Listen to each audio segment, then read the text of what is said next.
Thanks, Jessica. And thank you for being our monitor today and allowing us to connect online smoothly. It's a great service.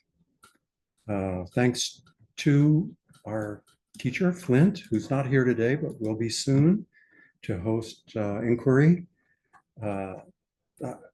So great to see Suzanne, who's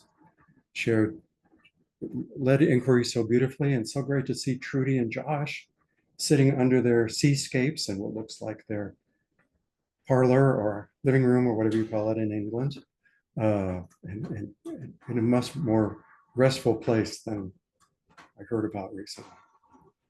It's great to be here with you all. I'm going to turn and pick something up from my printer that I just printed out.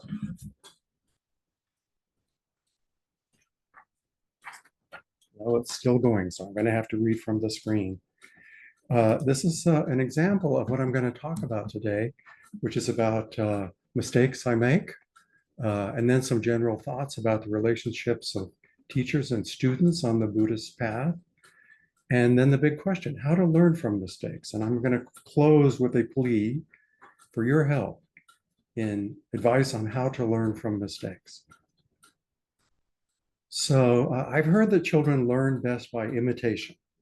That is copying observed behaviors, and also by emulation, which I've seen defined as a form of observational learning where children focus on the outcome of actions and attempt to achieve similar results, sometimes using their own methods rather than exactly copying observed behaviors.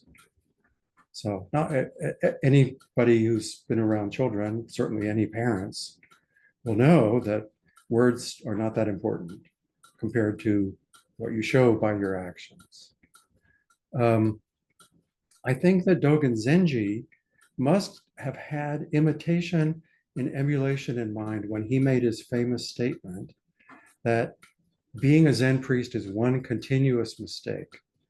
The Japanese term is shoshaku jushaku, literally to succeed wrong with wrong. In Zen mind, beginner's mind, Suzuki Roshi is quoted as saying, a Zen master's life could be said to be so many years of shoshaku jushaku. That means so many years of one continuous mistake. And, knowing how dedicated these teachers were, one wonders how they came to this realization, except from the reflection of the students whom they couldn't quite connect with. They couldn't quite show what they really wanted to show. I think that shoshaku, jushaku, of course, is not just for teachers. Elsewhere in Dogen's extensive record, he's quoted as saying, there is the principle of the way that we must make one mistake after another. So it's true for all of us. It makes a lot of sense to me, particularly in the appamada way of taking the backward step to meet our mistakes, and particularly the repeated mistakes that spring from our conditioning with compassion and even humor instead of rejection and rigidity. Although rejection and rigidity come up in parts of me whenever I make mistakes. I think of Flint's story of watching Blanche Hartman at the altar, placing incense. Seeing what she did, he says, he thought, I want that. I've never heard Flint explain what that was, except to say that he can't put it into words. Whatever it was, if I understand Flint correctly, that is what led him to deepen his practice and to embrace becoming a teacher.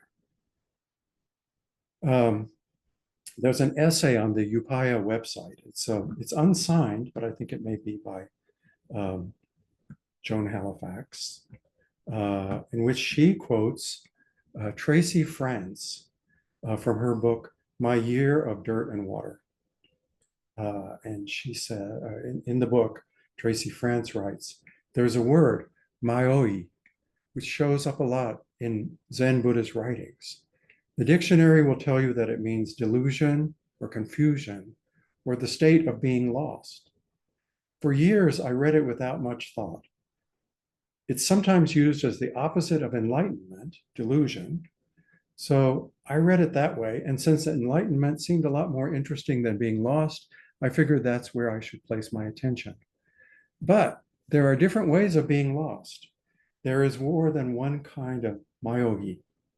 The first way is the first way to be lost is to be wrong. The problem is that you believe your own ideas about it, so you don't question it anymore. This is how we usually understand myogi, not just being lost, but compounding it by insisting that we are not. And as I've said to a lot of people recently, I've been listening to the book, The Master and His Emissary by Ian McGilchrist. He talks about the relationship between the hemispheres of the brain. And he ascribes this sense of myoe, the willingness to insist that you're right, even if there's a chance that you're wrong, to the left hemisphere.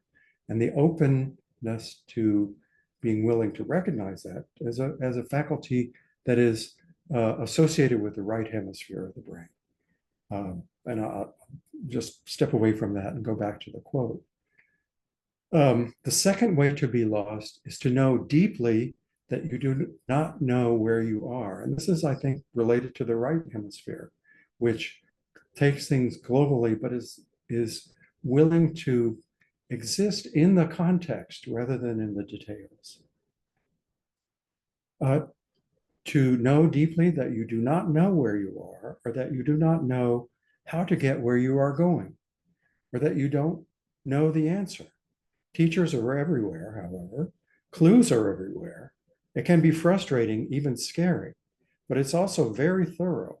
This is the other myoe, being lost completely and knowing it. Thinking you're not lost is much more dangerous than thinking that you are. Being sure you are not lost guarantees mistake after mistake, by definition. So if we want to, we can understand Dogen's statement in this simple way. We don't know what we don't know. So in every moment, we work from assumptions and patterns that are unconsidered and unquestioned. So I'm going to take a step aside and go to what is the highlight of this talk for me, what's something I've been looking forward to for a long time, and that is to read a poem by a poet named Hilda Raz. I would hold up the book, but I know it won't be in focus. It's from her new and collected poems published several years ago by University of Nebraska Press. Hilda lives in the Albuquerque area now. She happens to be in a book group with my wife that meets every month. And so I've had a chance to meet her, and she's a delightful person. She's also an incredibly distinguished poet. She was the editor of Prairie Schooner, a very highly regarded poetry magazine or scholarly magazine in Nebraska. And she was the poet laureate of the state of Nebraska for a time. And while she was the poet laureate, she went out and she was teaching in schools. And here's a poem that is based on that experience. It's called Diction. God is in the details, I tell the kids in the public school in Milligan, Nebraska. They wonder what I mean.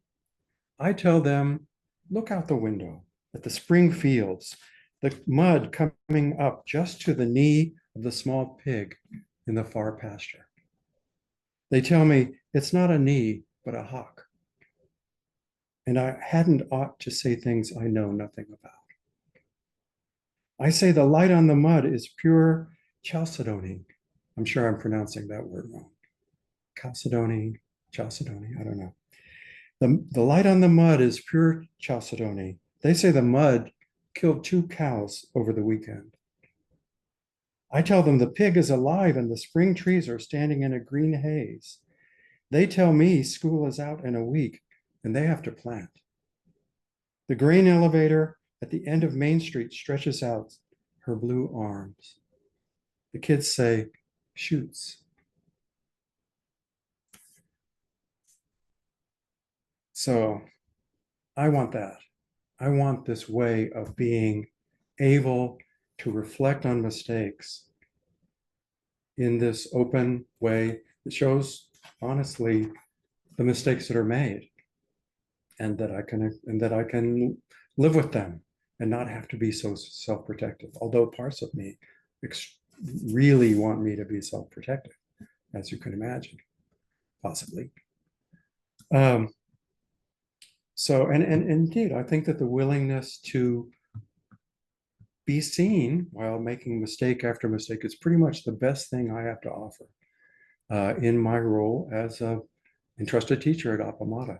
And I think that Peg and Flint saw that, and that I was going to make plenty of mistakes, but people could learn from them. Yesterday, I was with the Zazen and Sharing group, and we read that group, which again was founded by Ellen Hippard and Kim Mosley, and still largely facilitated by Ellen. It's a highlight of my week to take part in it. And we read the section from Zen Mind, Beginner's Mind on Bowing. And here's a brief excerpt. It said, if you do not have firm conviction of big mind in your practice, your bow will be dualistic. When you are just yourself, you bow to yourself in its true sense, and you are one with everything. Only when you are you yourself can you bow to everything in its true sense. Bowing is a very serious practice.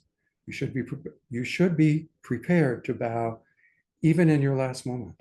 When you cannot do anything except bow, you should do it. This kind of conviction is necessary. Bow with this spirit, and all the precepts, all the teachings are yours, and you will possess everything within your big mind. Some lovely words which bring up every scintilla of resistance that I have. And I've just reflected on bowing. I had a lot of trouble starting to bow when I was doing Zen practice because of my reaction to my Catholic boyhood. Incense, bowing, chanting, I thought those were not for me, and I was just going to go sit.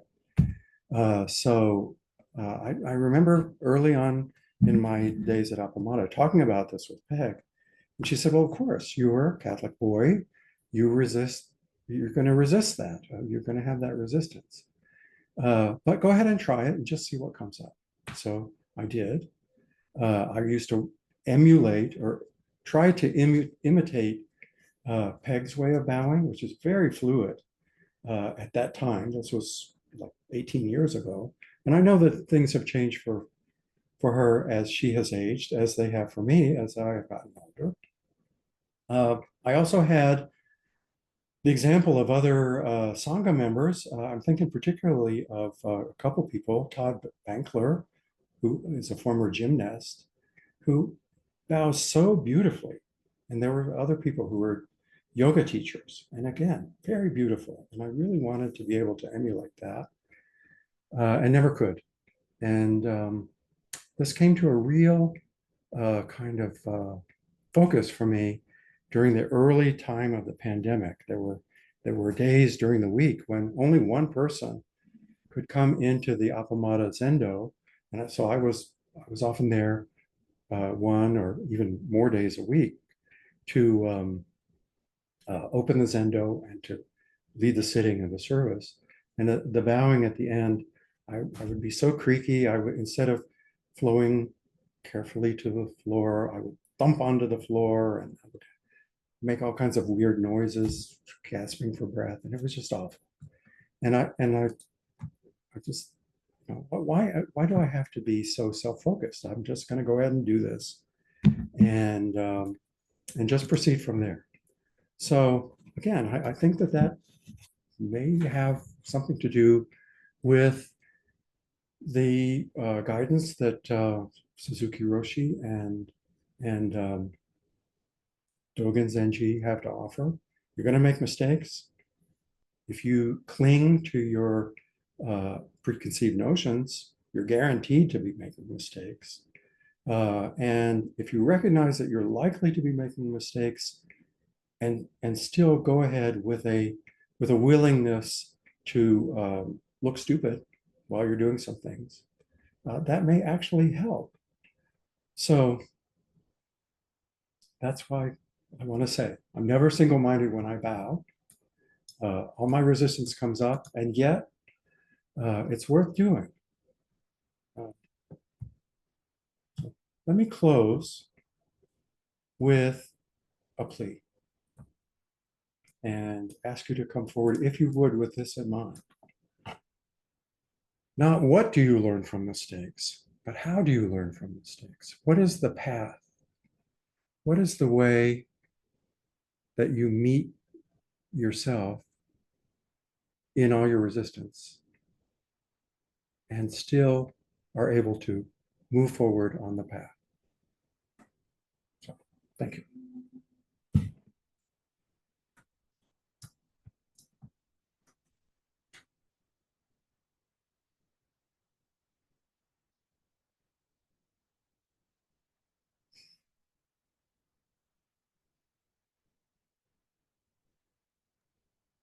Joel, if I could, perhaps while we're waiting for folks to come forward, I'm trying to figure out how to spotlight myself. Hang on. Okay. I was so moved when you said that Peg and Flint recognized in you the ability to make mistakes. And I don't even know if I have words for it. But just something in my heart really opened towards you.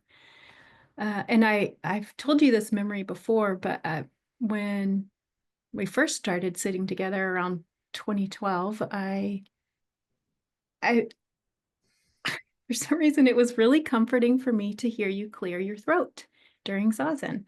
Not that that's a mistake, but it's the thing that I miss the most about sitting with you in person now, still. So it was a certain type of presence in the Zendo that was grounding for me, and it honestly, it gave me permission in a way, as I was sitting there trying to be perfect, to just be human.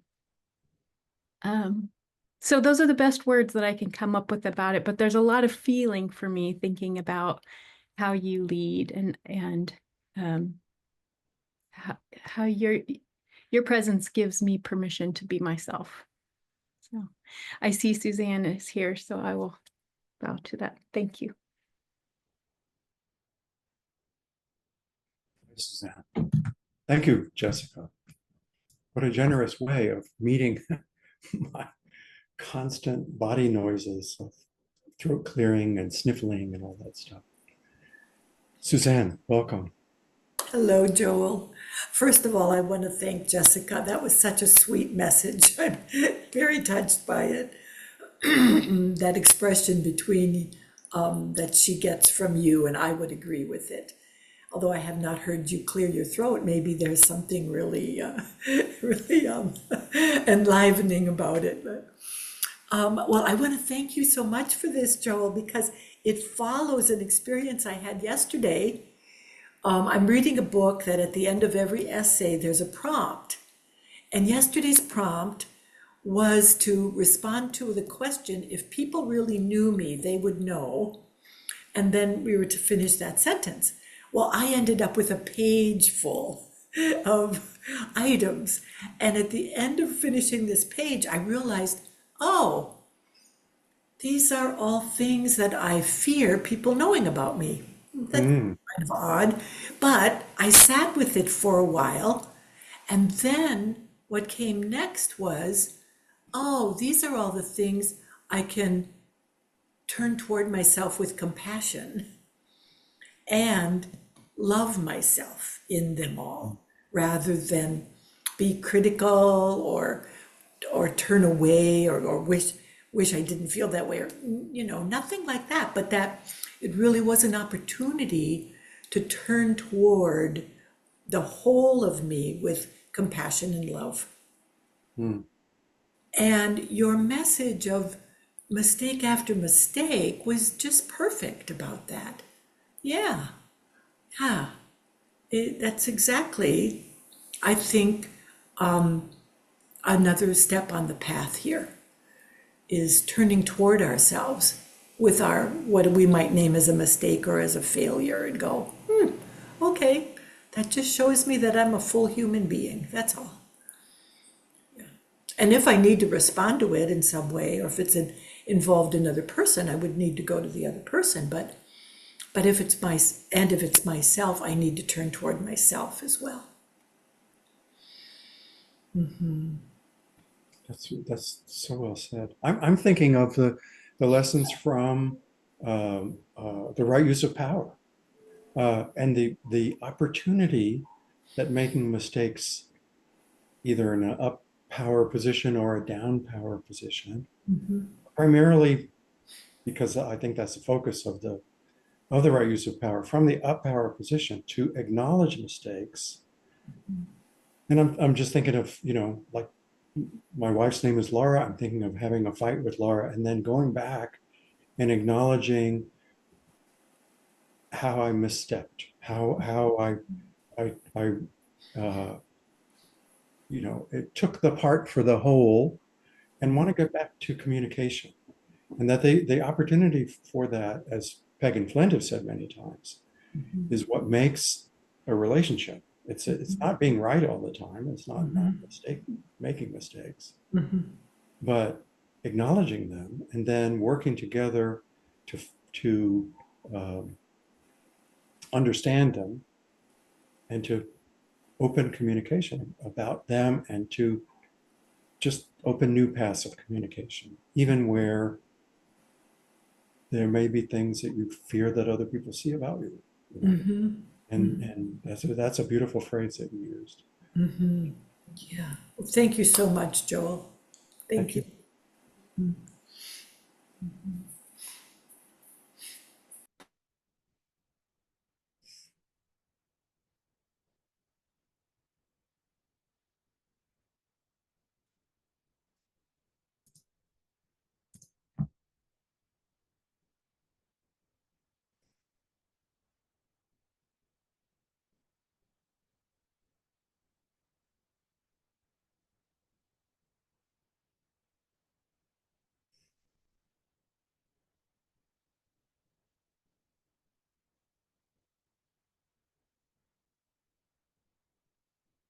I'm going to actually read another poem by Hilda Raz, if you don't mind, around the same period, which goes very deep, I think. It's called Words. Deft and its sister, dexterous, are some so defined. Meanwhile, the air glisters. No, that is water in the distance, a warm bowl beckoning. We are alive, hurrah! Unlike some precious others, and others still anonymous, whose life work is done. How to enjoy the moment then, the salve of breath unnoticed, the grief, waving its handkerchief from behind a holly bush. Or the ones gone whose warm skin nightly becomes an embrace so habitual as to be painful. We push them away, those we most want. Orphans, women stranded at the front, figures holding aloft other figures, alive, human, in ruins, rubble of human waste at their feet. We grieve so quietly. How can we live properly?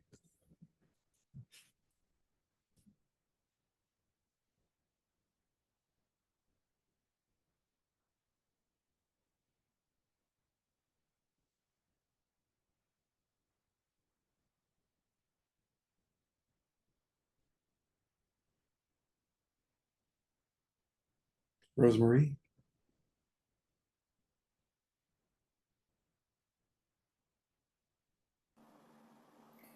Thank you, Joe. This was beautiful. And I'm wondering with your poem if accepting one's mistakes is a kind of grief about one's view of oneself as being right. Grieving the loss of that part in a way, Yeah, and grieving the harm we've done. that too. Speaking of which, I had a session with a patient last night. No, it was actually on Sunday, and feeling really good about it. She texted me with 5 adjectives about me that were not positive, and a few of them were like, yeah, I said that, I did that, you know, and okay, it's therapy, you've got to look at everything. But so what did I do? I had to write these things down so I really could. First of all, I texted her back, I take this to heart and, you know, want to really talk to you about it in our next session, which was last night. So I wrote them all down, and yeah, I thought about them. And if she hadn't started with it, I would have, but she did. I want to talk about these things, and then we did, and I addressed every single one of them, and told her that I really took it seriously, and we went on from there. But it was mostly acknowledging what she experienced. And for me, I would say that the precepts course was the thing that really helped me to tolerate the truth about what I do, waking up to what you do. I had no idea of a lot of what I do. And Rosetto's book really helped me to, well, that plus the refuges chant, which comes, you know, as we know, right after repentance in our service. So I don't know if I would have gotten through all of that with such an eye-opening experience, such a deep dive into waking up to what you do. So anyway, I would say that that course really was enormously instrumental in helping me to realize when I'm wrong and be open to that and to the mistakes. So, thank you. And when I have led the precepts course, the right use of power has been an important aspect of it as well. Many references made to that. And what you're saying is so right.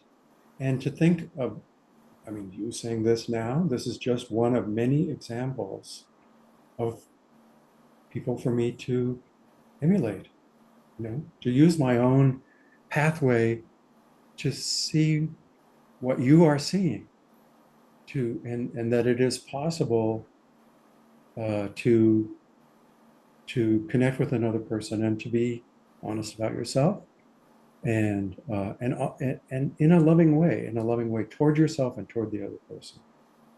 And I didn't mention this before, but who's better at showing that? Not all the time, not every time, but nevertheless, whom do I know that's better at showing that than Peg and Flint? And I can think of so many examples within the Sangha of people who have done, who have made who crossed the threshold that you crossed in what you described, which can seem so very difficult, but having many examples really helps. Thank you. Thank you. Thank you, John.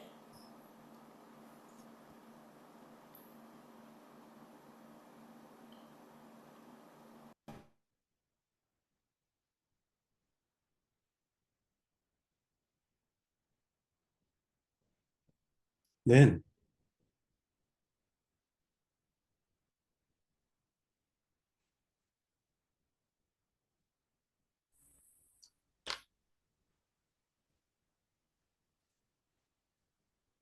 Hello, Joel. It's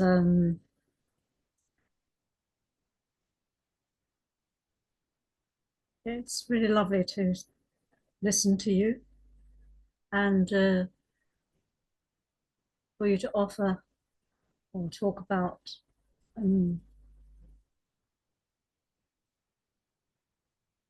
the continuous mistake. And I was thinking about how you began, where you were talking about how children learn. Mm. And that process of imitation and from what we do and not from what we say. Mhm. And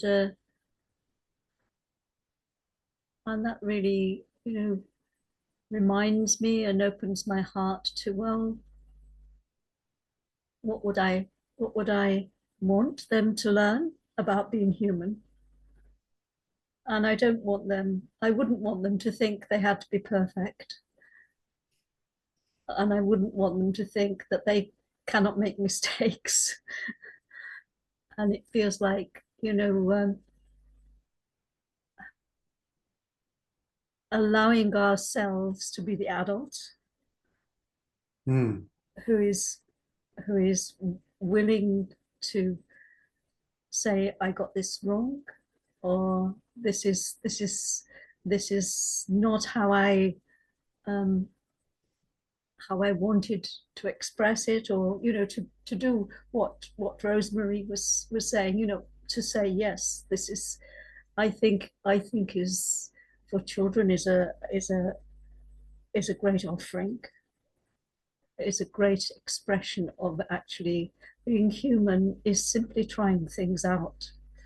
And Mhm. if we don't step forward and we don't try something new and we don't allow ourselves to be vulnerable, then we stay in a place of limited security.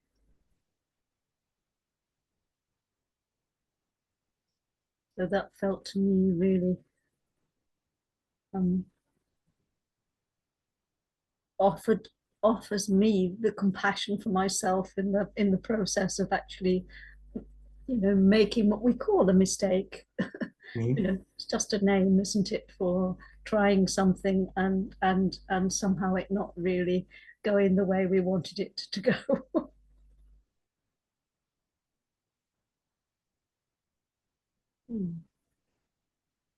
So thank you. Yeah, thank you.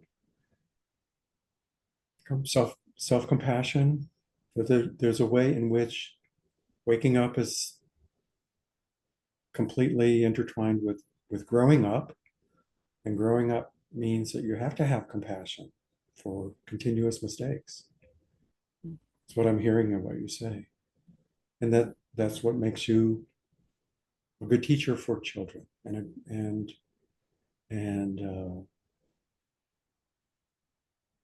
without that, there's only bad lessons that can come through. I think of rigidity and anger,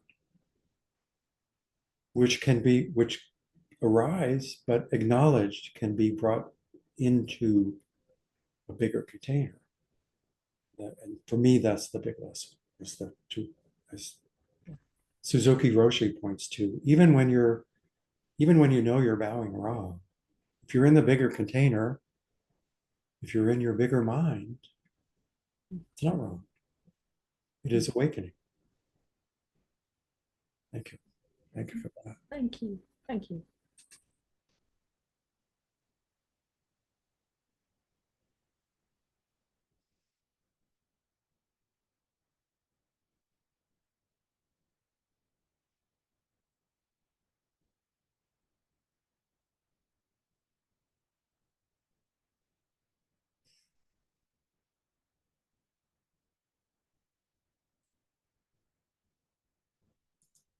Cassie.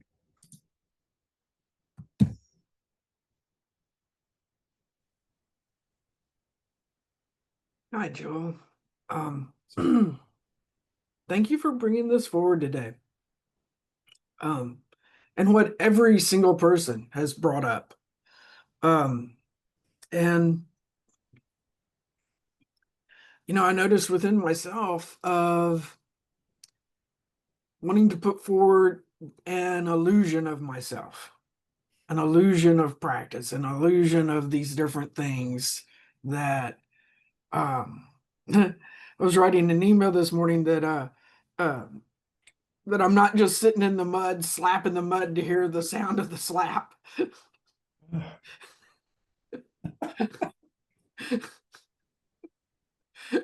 And that that somehow I think like I have an idea that practice isn't messy. Whereas I feel like that the truth is the opposite, and that practice is the willingness to acknowledge my messiness, or just is what you're talking about today, just straight up present messiness with a here I am, you know.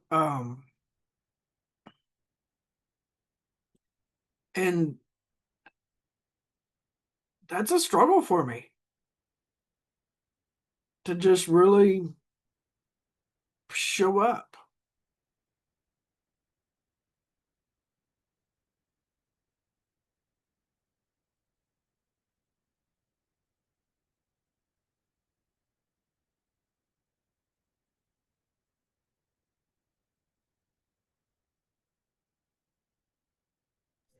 What does it mean to slap the mud just to hear the sound? I'm not, is that a common expression? I don't know. It's Did you make it up on the spot? yeah, it was just in the flow of the note, Ah, you know.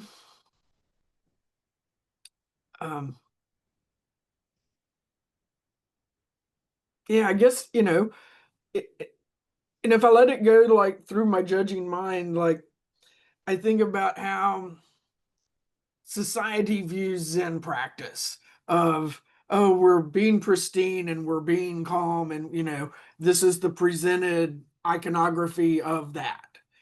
well, And there's a lot of that, isn't it? there's a lot of that. And you know, and then that makes it an aspiration or something else than something other than me, is that I'm going to, you know, present this. And what I'm actually doing is sitting in the mud, you know, slapping it to hear the sound.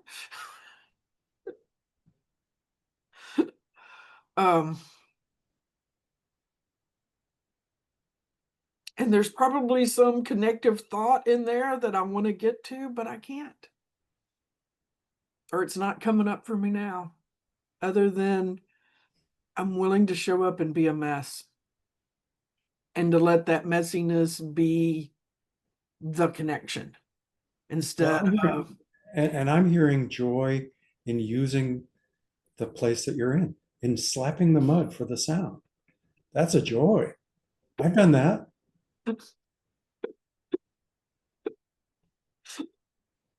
So there's both sides of that, right? It's like, okay, I'm in the mud, but look what you can do. yeah. Hear the sound. In some way, there's that line in there that the mud is chalcedony. That the mud is what? Chalcedony or chalcedony or whatever. I don't even know what chalcedony is. I think it's something shiny. Oh, from right. And the kids respond by saying that mud killed 2 cows over the weekend. You know, that that you can take an elevated way of being in the mud and say, oh, it's so beautiful and all of that. Or you can also connect with what happened to you last weekend, which is some of your cows died. Right. And those are both true. I'm really, you know, the heart of the poem, Hilda Raz's beautiful poem, Diction, look it up, is that the kids say to her, you should not talk about things you don't know anything about. You know, and that really hits me. So, but there are so many ways of knowing. Yeah. And joy is one of them, and that is based on appreciation and even if it's messy. Yeah. So thank you for showing that.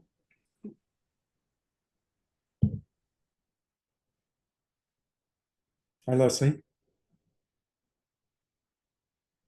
Still muted, not muted. Good. Okay. I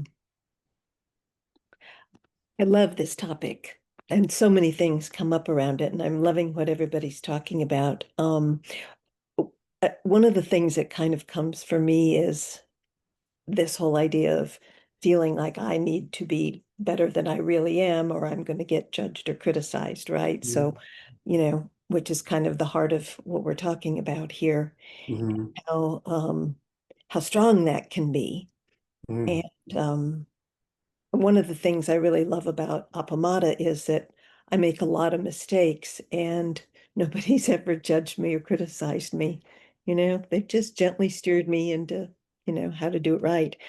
But the one thing that really has come up is that when I'm with someone who can't let down that pretense of getting it all right and perfect and da da da, Mm. I find I can't really connect with that person. But when somebody's willing to say, "Ooh, I made this mistake," or, you know, all of a sudden it just like opens up this connection, this whole sense of being connected to them and being open and being able to talk about what's real. But until I can let that down, I'm not going to have those connections. That connection's not going to be there. And it's scary, sometimes when I say it, oh, I made this mistake or I did this wrong or I don't know that thing. It's like, ooh, now what? What are they going to think? But what happens is it just opens up that space. And it's kind of freeing, I guess. I guess that's what I would say. So for me, it's kind of an act of courage to do that, Mhm. Mhm. to just own my own humanity. Mhm. And I'm, slow learning that lesson bit by bit, but uh, I thank you for bringing that because it's very helpful to Yeah. open it up and be able to talk about it. Yeah. And as Cassie just said, there is something in the Zen literature, in the Buddhist literature in general, which um, portrays as absolutely necessary to live in a wholehearted way when we are messy messes of mixed up beings in our physiology and in the way our minds are structured, in the way our pasts influence us and all of that. And there's a good deal to be overcome in the Zen literature, I think. So I read Dogen and I think, well, he's a million miles away from me. I could never aspire to whatever Dogen has, whatever he's talking about here. First of all, I've got to tease out the words and see if I can find a way in. Having found a way in, it seems like he's talking from a place of perfection. So this phrase from Dogen and from Suzuki Roshi to say, that he reflecting on his life and just say that it's one continuous mistake. That's okay. Well, I can relate to that. You know, that's got to help, Me and too. and it's got to help the people around you Mhm. to know that you're never going to hold them to an impossible standard, just as you don't want to be held to an impossible standard for yourself. But That's really lonely, huh? the real important part, it hits me now, is to communicate. I'm not going to do this to you. Yeah. Yeah. Yeah. It's a hard hurdle though for some, Yeah. probably for all of us, There's a book by Sherry Huber called "The Way You Do Anything Is the Way You Do Everything," which I bought, and then it took me a year to work up the courage to open the book because I know it's right, but I Yeah. couldn't face it that even though I try and project a certain way of being, that I know that my real self is actually probably pretty much on display. Uh, and the way that the way you do anything is the way you do everything. So Yeah, it's a shared humanity, isn't it? yeah, We're all in this soup together. okay. Well, and I see we're at time, so please join me, Leslie, in saying our closing chant together, if you will. Caught in the self-centered dream, Dream only only suffering. suffering, holding to self-centered thoughts, exactly the dream. Each moment, Life as it as it is, is, the only teacher, being being just this moment, moment, compassion's compassion's way. way. Thank you so much for these generous offerings and this wonderful opportunity.